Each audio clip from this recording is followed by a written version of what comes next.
My wife manipulated me into having a child, then kidnapped him to save him from men like me. I got him back and slammed the door on her forever. Years later, she's begging for his forgiveness. When my wife and I first met, she was perfect. As I drove her home from our first date in my car, I played my favorite song. She told me she didn't like it, and I told her that it was cool because of the melody. After 20 seconds of listening, she nodded and changed her mind. That's when I realized just how feminine and receptive she would be to my opinion, and I wanted to protect her at all costs. But nothing could save her from the wrath of radical feminism. You see, I used to love feminists, until my wife met this group near her job. These women were wolves in sheep's clothing. At first glance, it was just a friend group that supported each other and had a strong sense of sisterhood. But after spending a meal with them, I wanted to unalive myself, because they were the type of people that made it their life's purpose to get upset at everything. When I held the door open for them, one of them stomped on my toe with their heel and said, "That's for thinking women can't do anything by themselves." Or when I paid for the meal, the one sitting beside me pinched my arm and said, "Women work too." But when I asked if anyone else wanted to chip into paying the bill by zelling me, the entire table went silent. Go figure. It was after this meal that the pieces started coming together, because up to this point, our arguments were making no effing sense. If she ever caught me with a single dirty sock on the floor, she would tell me that it's my fault that RP allegations aren't taken more seriously, because no one respects women. Or if I ever asked to cue a song when she was on aux in the car, she'd say it was just like me, as a man, to be so effing entitled and make everything about myself. It honestly got to the point where I asked her to take a pregnancy test, because her hormones were going everywhere, and when it came out as negative, I knew it was just her crappy friends that were causing our marriage to collapse. But if you know me, then you know I am the last effing person to ever let a marriage die. Not just for me, or for her, but also for my son, Ian. Because he had already become attached to her, and saw her as a mother. So I did everything. I tried manipulation. Nothing crazy, just invited her to meet my friends who respected both men and women to show her what it was like. Didn't work. Next, I tried lavishing her with everything I could think of. For weeks, I took her on expensive boat dates, hotel room visits, even decorated our bedroom with that huge Valentine's Day display multiple times, just because. But it was never enough. She never thanked me, never changed her behavior, always just informed me that I was doing the bare minimum, and it was simply what she deserved. So in a final resort, I tried to act like her. I played her exact playlists, which had all turned into songs with extreme profanities, treated men the same as her, and at one point even got my nails done with clear gel. But just when I thought we were actually getting somewhere, I came home to Ian crying his eyes out. The only other person with him was my wife, but she was downstairs while he was in his room. It didn't make any sense. As he cried,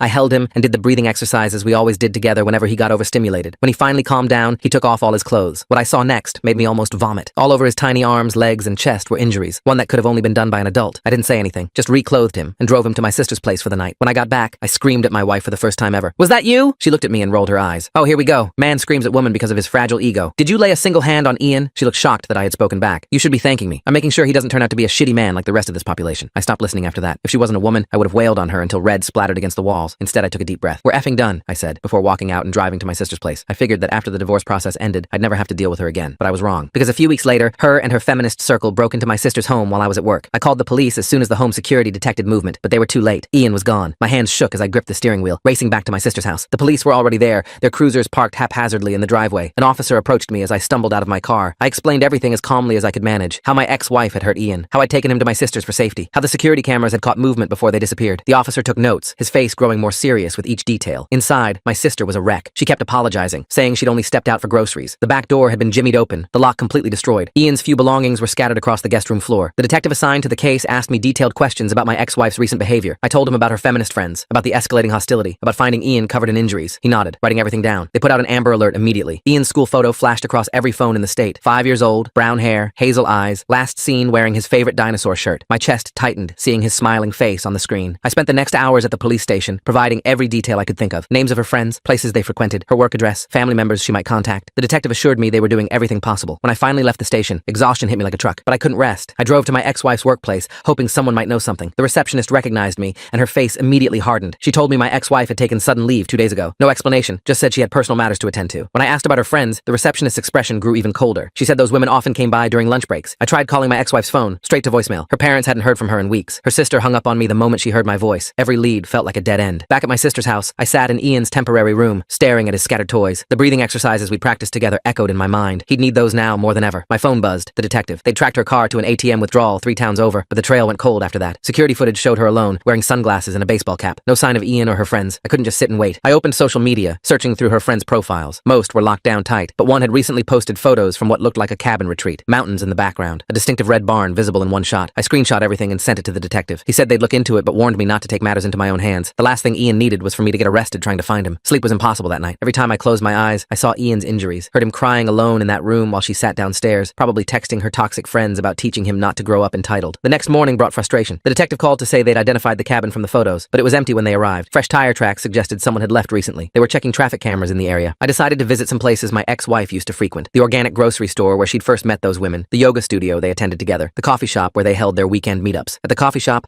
I recognized one of the baristas. She remembered me from when I'd picked up my ex-wife once. When I explained the situation, her Her eyes widened. She said the group had been in yesterday morning, huddled in the corner booth, speaking in hushed tones. She couldn't hear what they discussed, but remembered them mentioning something about protecting the future and necessary sacrifices. One of them had paid with a credit card. She gave me the name, Catherine Williams. I passed this information to the detective immediately. He seemed grateful for the lead, said they'd run the name through their systems. Within an hour, he called back. Catherine had rented a property about 2 hours north, paid for a full month in advance. The police were mobilizing to check it out. The detective firmly told me to stay put, that they'd handle it. But sitting still felt impossible. Ian had been gone for over 24 hours now. Every minute mattered. I found myself driving aimlessly, trying to think like my ex-wife. Where would she feel safe? Where would those women take a kidnapped child? They genuinely believed they were saving him from becoming another toxic man. They'd need somewhere isolated. My phone rang. Unknown number. I answered immediately, hoping against hope. But it was Victoria Chen, someone I didn't recognize at first. Then she explained. She used to be part of my ex-wife's friend group, but had quietly distanced herself months ago. She'd heard about Ian through the Amber Alert, said she'd been struggling with whether to call, but couldn't stand by knowing a child was in danger. The group had become increasingly extreme, she explained. What started as empowerment had twisted into something darker. She mentioned they'd talked about a member's family farmhouse, somewhere remote where they could reprogram young boys before society corrupted them. She didn't know the exact location, but remembered it was near a small town called Millbrook. I thanked her profusely and immediately called the detective with this new information. He said they were already investigating the rental property, but would add this to their search parameters. The net was closing. That evening, I sat with my sister, both of us staring at our phones, waiting for news. She blamed herself, kept saying she should have been more careful. I assured her this wasn't her fault. The only people to blame were my ex-wife and her deranged friends. The detective called around 9 p.m. They'd found evidence at the rental property suggesting the group had been there recently. Children's clothing, food wrappers, toys, but they'd cleared out, likely warned somehow. He promised they were expanding the search. I couldn't take the helplessness anymore. I told my sister I needed air and drove toward Millbrook. I wasn't planning to interfere with the investigation, just needed to be closer to where Ian might be. The 2-hour drive gave me too much time to think. What were they telling him? Were they punishing him for crying? For asking for me? The breathing exercises we'd practiced were supposed to help him calm down, not survive a kidnapping. My hands gripped the wheel tighter. Millbrook was tiny, the kind of place with one main street and a handful of farms scattered around the outskirts. I stopped at the gas station, showed the attendant photos of my ex-wife and Ian. He hadn't seen them, but suggested I check with the diner owner. The diner was closed, but I spotted an older woman locking up. When I explained my situation, showing her the Amber Alert on my phone, her expression softened. She said a group of women had come in that morning, ordering food to go. One had a young boy with her. My heart raced. I asked for details. She remembered the boy seemed quiet, subdued. The women paid cash, didn't stay long. One mentioned they were staying at the old Hendricks place, but she didn't know where that was. Suggested I ask at the police station. I called the detective immediately with this information. He thanked me, but firmly instructed me to return home. They would handle it from here. I agreed, but instead found myself driving the back roads around Millbrook, looking for old farmhouses. Then I saw it, a glimpse of red barn through the trees, just like in the social media photo. My pulse quickened. I pulled over, trying to think rationally. The smart move was to call the police, give them the location, let them handle it. But as I reached for my phone, I saw movement near the barn. A small figure in a dinosaur shirt, being led by a woman toward the main house. Ian, my son, was right there, maybe 300 yards away. I called the detective, gave him the exact location, GPS coordinates and everything. He said units were 20 minutes out, told me to stay in my car, to not approach under any circumstances. I agreed, even as every instinct screamed at me to run to my son. 15 minutes passed like hours. I watched the farmhouse, saw lights moving inside, counted 4 cars parked outside. They were all there, the whole toxic group. Just as I was about to lose my mind waiting, I heard sirens in the distance. The response was swift and professional. Police cars surrounded the property. Officers approached with a warrant. I stayed by my car as instructed, watching everything unfold. Then I heard shouting, saw figures scattering from the back of the house. One officer emerged from the front door. Even from a distance, I could see he was carrying something. Someone, a small figure in a dinosaur shirt. I ran forward, unable to stop myself. The officer saw me coming, recognized me from the station. Ian was in my arms before I even realized I'd covered the distance. He clung to me, silent at first, then breaking into sobs. I held him tight, doing our breathing exercises together, just like we'd practiced. The detective appeared, said they'd arrested all 5 women, including my ex-wife. They'd found evidence of their plans, notebooks full of their twisted ideology about saving young boys from masculine toxicity. The prosecutor would have plenty to work with. I drove Ian to the hospital first. He needed to be examined, both for the old injuries and any new ones. As we sat in the emergency room, he wouldn't let go of my hand. The nurses were gentle, speaking in soft voices as they checked him over. When they asked him questions, he just buried his face in my shoulder. The doctor confirmed what I already knew. The injuries were consistent with physical abuse. She documented everything carefully, took photographs for evidence. Ian whimpered during the examination, and I had to step out twice to keep from losing it completely. My phone wouldn't stop buzzing. Friends, family, co-workers who'd seen the Amber Alert resolution on the news. I ignored them all. The only thing that mattered was Ian. The detective met us at the hospital. He explained that my ex-wife was being held without bail, given the kidnapping charges and evidence of abuse. Her friends were facing various charges too. But then he dropped the bomb. My ex-wife was already working with a lawyer, claiming I'd been the abusive one. She was spinning a story about how she'd rescued Ian from me, how the injuries were from my hands, not hers, how she'd taken him to protect him. The detective assured me the evidence was on my side, but I could see the concern in his eyes. That night, Ian slept in my bed. Every time I tried to move, even just to use the bathroom, he'd wake up crying. The social worker who visited the next morning said it was normal trauma response. She gave me pamphlets about child therapy, support groups, recovery timelines. My sister came over to help. She cooked meals I couldn't eat, cleaned things that didn't need cleaning. We both needed to stay busy. Ian wouldn't leave my side, following me from room to room like a shadow. Then the first blow came, a knock at the door, a process server with papers. My ex-wife was filing for emergency custody, claiming I was the danger. Her lawyer had crafted a narrative where she was the protective mother who tried to save Ian from an abusive father. I called my lawyer immediately. He said not to panic, that the evidence was clear. But when I hung up, my hands were shaking. She was really going to try to flip this whole thing around. The next few days blurred together. Lawyer meetings, therapy appointments for Ian, police interviews. Ian had started talking a little, but only to me. He told me things that made my blood boil. How they'd made him sit in a corner if he asked for me. How they'd told him I didn't want him anymore, how they'd tried to teach him that all men were bad, even him. My ex-wife's lawyer was good, too good. He started filing motions, requesting delays, demanding access to evidence. He painted her as a concerned mother who'd made a desperate decision to protect a child. The feminist group became concerned friends who'd helped her escape an abusive situation. Then came the restraining order. She claimed I'd threatened her during our last argument before the separation, said she feared for her safety. The judge granted a temporary order, which meant I couldn't go near her, couldn't contact her, couldn't even respond to her lies directly. My lawyer said it was a common tactic, make me look aggressive, unstable, build a case that I was the real danger to Ian. The fact that I'd driven to Millbrook against police orders didn't help. They were painting it as reckless behavior, proof I couldn't be trusted. Ian's therapist became our lifeline. She was documenting everything, building a clear picture of what he'd endured. But therapy was slow. Ian would draw pictures instead of talking, dark scribbles, figures with angry faces, a small boy separated from a larger figure by black lines. The custody hearing was set for 3 weeks out. My lawyer warned me it would be brutal. Her side would attack my character, my parenting, everything. They'd try to explain away Ian's injuries, maybe even suggest I'd caused them after taking him from the farmhouse. I started documenting everything obsessively, every nightmare Ian had, every time he flinched at sudden movements, every therapy session. My phone became a constant recording device, capturing his moments of progress and setbacks. My ex-wife's narrative was gaining traction in certain circles. Some of her feminist friends who hadn't been arrested started a social media campaign. They posted old photos of her and Ian looking happy, wrote long posts about domestic violence, shared statistics about fathers who got custody over protective mothers. I couldn't respond. My lawyer had forbidden any social media activity, so I watched helplessly as they built their false narrative, comment by comment, share by share. Some people who knew us started questioning what really happened. Even some of my coworkers grew distant. They'd heard the stories, seen the posts. When I returned to work part-time, conversations stopped when I entered rooms. My boss suggested maybe I should take more time off, focus on the legal situation. Ian started having severe separation anxiety. The daycare wouldn't take him back. He'd panic if I tried to leave. My sister watched him while I worked, but he'd call me crying, begging me to come back. The therapist said it was normal, but it was unaliving me. Then Victoria Chen called again. She'd been watching the social media campaign with growing disgust. She offered to help, to testify about what the group had really been planning. She had text messages, recorded conversations from when she was still in the inner circle. We met at a park while Ian played on the swings, never letting me out of his sight. Victoria showed me everything. Messages about deprogramming young boys, discussions about taking children from toxic masculine influences, plans they'd made months before Ian was taken. The messages were damning. They showed clear premeditation, discussed strategies for making fathers look abusive, shared articles about custody battles where mothers had successfully painted fathers as dangers. My ex-wife was active in all of them. My lawyer was ecstatic when I shared the evidence, but he warned me Victoria might face backlash for coming forward. Sure enough, within days, the social media campaign turned on her. They called her a traitor, claimed she was lying for attention, suggested I'd paid her off. Victoria stood firm. She'd left the group because she'd seen what they were becoming. What started as support for women's rights had morphed into something toxic, destructive. She couldn't stand by while they destroyed families. The restraining order hearing came first. My ex-wife showed up looking fragile, victimized. She'd lost weight, styled herself to look vulnerable. Her lawyer painted me as controlling, aggressive, the type of man who couldn't handle a strong woman standing up to him. But then my lawyer presented the security footage from my sister's house. Clear as day, my ex-wife and her friends breaking in. The judge's expression shifted. The temporary order was lifted, though my ex-wife's lawyer managed to get a mutual no-contact order instead. Small victory, but the custody battle loomed. Ian was making progress in therapy, starting to talk about what happened. The therapist was preparing a report for court,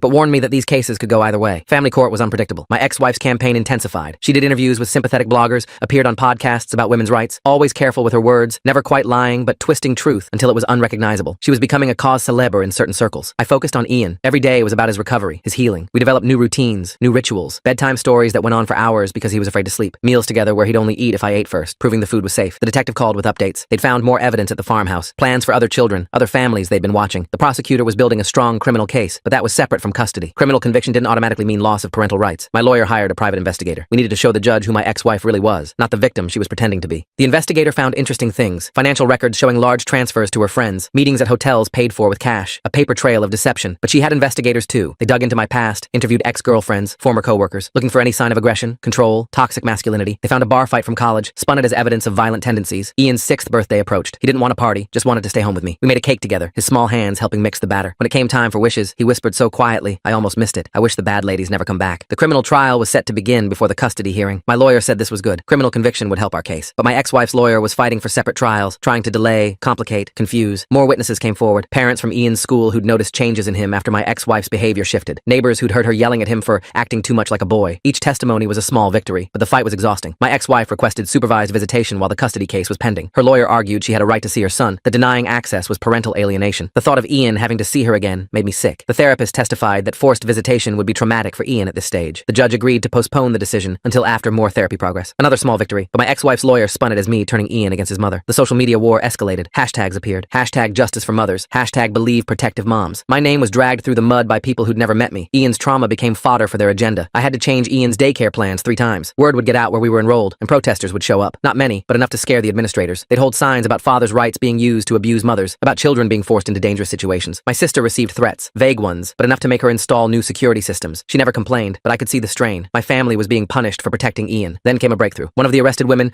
Catherine Williams, decided to cooperate with prosecutors. She'd been horrified when she realized they'd actually hurt Ian. She'd thought it was just about education, not abuse. Her testimony would be crucial. My ex-wife's lawyer tried to discredit O'Catherine, claiming she was lying to get a lighter sentence. But O'Catherine had kept records, videos of planning sessions, messages about their true intentions, evidence that contradicted every claim my ex-wife was making. The custody hearing was postponed twice. Each delay meant more time in limbo, more therapy sessions where Ian asked when the bad stuff would be over. I ran out of ways to explain legal procedures to a 6-year-old. We developed a new normal. Morning routines that included checking locks twice, afternoon activities that kept us in public, visible spaces, evening rituals that involved me proving over and over that I wasn't going anywhere. My ex-wife made a mistake. In an interview with a sympathetic podcaster, she let her mask slip, started ranting about how men were inherently violent, how boys needed to be reformed from birth. The interviewer, sensing controversy, pushed harder. The full interview was damaging to her cause. My lawyer had it transcribed, highlighted the worst parts. Her words about Ian needing to be fixed before he became like other men. Her admission that she'd been planning the intervention for months. Her belief that fathers had no real role in raising children. But her supporters rallied. They claimed the interview was edited unfairly, that she'd been trapped into saying things out of context. The narrative war continued, truth becoming increasingly irrelevant to those who'd chosen sides. Ian started kindergarten at a new school. I'd vetted it carefully, met with administrators, explained the situation. They were supportive, had security measures in place, but I still sat in the parking lot for the first hour each day, just in case. Progress was slow, but real. Ian started playing with other kids again. His drawings became less dark. He still needed our breathing exercises, but less frequently. The therapist said he was resilient, that children could heal with proper support. The criminal trial began. I had to testify, relive finding Ian's injuries, describe the terror of him being taken. My ex-wife sat at the defense table, playing victim even as evidence mounted against her. Her friends looked less confident as the reality of prison became real. During cross-examination, her lawyer tried to paint me as controlling, suggested I'd exaggerated Ian's injuries, but the medical records spoke for themselves. The photos of bruises, the documented patterns of abuse, the jury's faces told the story. Victoria Chen testified brilliantly. She laid out how the group had radicalized, how noble intentions had warped into something dangerous. She had receipts for everything, messages, recordings, plans. My ex-wife's lawyer couldn't shake her. The verdict came back guilty on all counts: kidnapping, child abuse, conspiracy. My ex-wife's shock looked genuine. She'd really believed her own narrative. Her friends got varying sentences based on involvement, justice, but it didn't erase what Ian had endured. The custody hearing was anticlimactic after the criminal conviction. My ex-wife's lawyer tried to argue the criminal case was separate from custody, that she still deserved parental rights, but the judge had seen enough. Full custody to me. Supervised visitation only after extensive therapy and parenting classes, if the therapist deemed it safe for Ian. My ex-wife's rage was visible even as her lawyer tried to calm her. She screamed about injustice, about systemic bias, about fathers' rights being weaponized. But it was over. Legal victory didn't mean emotional victory. Ian still had nightmares, still needed therapy, still asked why mommy had hurt him, but we were safe. The law recognized what I'd known all along. She was the danger, not me. The social media campaigns eventually died down as new causes emerged. Some people would always believe her version, but it didn't matter anymore. What mattered was Ian healing one day at a time. We moved to a new city 6 months later. Fresh start, new school, new therapist who specialized in trauma recovery. Ian was doing better, making friends, laughing more. The breathing exercises became less about crisis management and more about mindfulness. He asked about her sometimes. I told him age-appropriate truths, that mommy was sick in her thinking, that it wasn't his fault, that he was safe now and always would be. He'd nod, process, then return to being a kid. The recovery wasn't linear. Bad days still happened. Triggers we didn't expect. But more often, there were good days. Soccer practice where he scored his first goal. Sleepovers he actually wanted to attend. Report cards showing he was thriving academically. I dated eventually, carefully, always prioritizing Ian's comfort. He was cautious but open, his therapist helping him understand that not all women were like his mother, that healthy relationships existed, that he deserved love and safety. Looking back, the signs had been there. The way she changed her mind about that song on our first date, I'd seen it as flexibility, not instability. The gradual shift in her friend group, the escalating rhetoric, the way she'd started seeing oppression in every interaction. But I couldn't have predicted how far it would go, how a movement meant to empower would be twisted into something that hurt a child, how ideology could override maternal instinct, how she'd convince herself that hurting Ian was saving him. The legal battles taught me about resilience, about fighting for truth when lies are louder, about protecting what matters most even when the world seems against you, about the importance of documentation, witnesses, and never giving up. Ian taught me about healing, about how children can bounce back with proper support, about the power of consistent love and stability, about how breathing exercises meant for overstimulation could become tools for surviving trauma and emerging stronger. We still do those exercises together sometimes, but now they're just habit, not necessity. A reminder of where we've been and how far we've come, a symbol of survival and recovery. The scars remain, physical and emotional, but they're fading. Ian is growing into a confident, compassionate young man. He knows his story, but isn't defined by it. He's learned that strength isn't about gender, but about character. And me? I learned that protecting your child sometimes means fighting battles you never expected. That truth eventually prevails, even when lies are louder. That healing is possible, even from the deepest wounds. That love, real, consistent, protective love, is the most powerful force there is. The years that followed weren't easy, but they were ours. Ian started 7th grade at a school where nobody knew our history. He'd grown tall, almost reaching my shoulder, and his confidence had returned in ways that still surprised me. The breathing exercises we'd practiced during his trauma had become something he taught other kids who struggled with anxiety. I'd remarried by then. Sarah was a pediatric nurse who understood trauma, understood why Ian sometimes still needed to check that I was nearby. She'd met us at one of his therapy sessions, volunteering her time to help kids process difficult experiences. Ian had taken to her slowly, carefully, but genuinely. Then the letter came. Official prison stationery, my ex-wife's handwriting. My hands trembled as I opened it. She was getting out. Good behavior, completed programs, the whole rehabilitation narrative. 5 years had passed since the trial. She wanted to see Ian. I called my lawyer immediately. He reminded me that the custody agreement still stood. Supervised visitation only if the therapist approved and Ian consented. But Ian was 12 now, old enough to have opinions the court would consider. That night, I sat Ian Ian down and showed him the letter. He read it silently, his face unreadable. When he finished, he set it down and looked at me. He asked if she could force him to see her. I told him no, that he had a choice now. He thought about it for days. Sarah and I gave him space, let him process. His therapist offered extra sessions. Finally, he came to me with his decision. He wanted to see her once, just to ask her why. The meeting was arranged at a family counseling center. Neutral ground, professional supervision. I waited in the lobby while Ian went in. Sarah held my hand as we sat in those uncomfortable plastic chairs, watching the clock. An hour later, Ian emerged. His eyes were red, but his shoulders were straight. He told me she'd cried, apologized, tried to explain about the ideology that had consumed her. But when he'd asked her directly if she still believed those things about men, about him, she'd hesitated. That hesitation told him everything. He never asked to see her again. The court respected his decision. She sent letters occasionally, which we kept unopened in a box. Ian said maybe someday he'd read them, but not now. Not while he was still becoming who he wanted to be. Victoria Chen stayed in our lives. She'd become an advocate for cult awareness, specifically how extreme ideologies could infiltrate seemingly positive movements. She spoke at conferences about her experience, always emphasizing how gradual the radicalization had been. Ian called her Aunt Vicky. My sister never fully forgave herself for that day they took Ian. No amount of reassurance could shake her guilt, but she became the fiercest protector, installing security systems for other single parents, volunteering with organizations that helped families escape dangerous situations. High school brought new challenges. Ian discovered he had a talent for debate, ironically enough. His experiences had given him a unique perspective on extremism, on how noble causes could be twisted. His teachers praised his ability to see multiple sides of issues while maintaining his own moral center. He dated eventually. I watched nervously as he navigated relationships, worried about what patterns he might have internalized. But Sarah helped me see that he was doing it right, communicating openly, respecting boundaries, walking away from anyone who showed red flags. The day he got accepted to college, we celebrated quietly. He'd chosen a school 3 states away, far enough to build his own life, but close enough to come home when he needed. He was studying psychology, wanting to understand what had happened to his mother, to help other kids who'd been through similar experiences. Before he left, we sat in his room packing. He pulled out an old dinosaur shirt, the one he'd been wearing when they took him. Somehow it had survived all our moves. He held it for a moment, then tossed it in the donation pile. He said he didn't need reminders anymore. My ex-wife tried to contact him directly when he turned 18. Social media messages, emails to his school account. He showed them to me, not asking for advice, just keeping me informed. He'd blocked her each time, calmly and without drama. He told me he'd said everything he needed to say in that one meeting. Sarah and I had a daughter when Ian was in his sophomore year. He came home for her birth, held her with such gentleness, it made my chest tight. He whispered to her that she was safe, that she'd always be safe, that her brother would make sure of it. The nightmares had stopped years ago, but sometimes I still woke up thinking I heard him crying. Sarah would remind me to breathe. The technique that had helped Ian through panic attacks now helped me through the echoes of trauma. Ian graduated with honors. His thesis was on the radicalization of social movements and their impact on family structures. His advisor said it was one of the most insightful papers she'd read. He dedicated it to all the kids who survived someone else's ideology. He went on to graduate school, then into practice. Dr. Ian became known for his work with children caught in custody battles involving extremist parents. He testified as an expert witness sometimes, his own experience lending weight to his professional opinions. The day he got married, I walked him down the aisle. His bride was a fellow psychologist who understood his history without being defined by it. As I stood to give a toast, I caught sight of Victoria in the crowd, tears streaming down her face. She'd become family in every way that mattered. My ex-wife died when Ian was 32. Prison had aged her badly, and the ideology that had consumed her had left her isolated. Her feminist group had long since disbanded, most members either imprisoned or reformed. She'd never stopped believing she was right. Ian asked me to go with him to the funeral. There were only a handful of people there. He didn't speak, just stood quietly at the back. Afterward, he told me he'd needed to see it end, to know that chapter was truly closed. He named his son after me. Little Jamie learned breathing exercises as a game, not as survival. He grew up knowing his dad's story in age-appropriate pieces, understanding that sometimes people who should protect you don't, but that healing was always possible. I retired early to help with the grandkids. Sarah and I bought a house with a big backyard, the kind of safe space I'd always wanted for Ian. We hosted Sunday dinners where Ian's family, my sister's family, and Victoria's family all gathered. The table was loud and chaotic and perfect. Sometimes new clients would come to Ian with stories eerily similar to ours, parents using ideology to justify abuse, children caught between extremism and love. He'd help them with a combination of professional skill and personal understanding that few could match. The breathing exercises became a family tradition, not for trauma anymore, but for mindfulness, for gratitude. We'd do them together before big moments, graduations, weddings, births, breathing in peace, holding love, exhaling the past. Ian kept one photo from his childhood, not one with his mother, but one of just him and me, taken a week after the rescue. Both of us looked exhausted, damaged, but we were together. He framed it in his office, a reminder of where the healing began. The last time we talked about those days in detail was when his daughter turned 5, the age he'd been when it happened. He asked me how I'd found the strength to fight so hard. I told him it wasn't strength, it was love, simple, protective, unwavering love. He understood then what I'd always known, that protecting your child isn't about being perfect or strong or having all the answers. It's about showing up, fighting through the fear, and never letting go, even when the world tries to convince you otherwise. The scars faded, but never fully disappeared. They became part of our story, not the defining chapter, but an important one. They reminded us that survival was possible, that truth could prevail, that love could overcome even the deepest betrayal. Ian built a life of purpose from the ashes of trauma. He helped hundreds of children escape similar situations. He raised his own kids with wisdom earned through pain. He proved every day that his mother had been wrong. He'd become an extraordinary man, not despite his experiences, but because he'd learned to transform them. And me? I learned that fatherhood sometimes means fighting battles you never imagined, that justice comes in many forms, that healing isn't linear, but it's always possible, that the breathing exercises you teach your child to manage overstimulation might one day become the foundation for both of your survival. Most importantly, I learned that love, real, protective, unconditional love, is the most powerful force in the universe. It's what made me race through the night to find my son. It's what helped him heal. It's what built our family back stronger than before. The radical feminists had tried to teach Ian that masculinity was toxic, that fathers were dangerous, dangerous, that boys needed to be fixed. Instead, he learned that extremism in any form was the real danger, that good men and women stood together, that strength meant protecting those you loved while respecting those you didn't. Our story became one of survival and redemption. Not the kind that makes headlines or wins awards, but the quiet kind that happens in therapy sessions and bedtime stories and Sunday dinners. The kind where a little boy who was told he was broken grows up to help other broken children heal. We still do it together sometimes, my son and I. Not because we need to anymore, but because it connects us to where we've been and how far we've come. It reminds us that we survived, that we won, that love conquered all.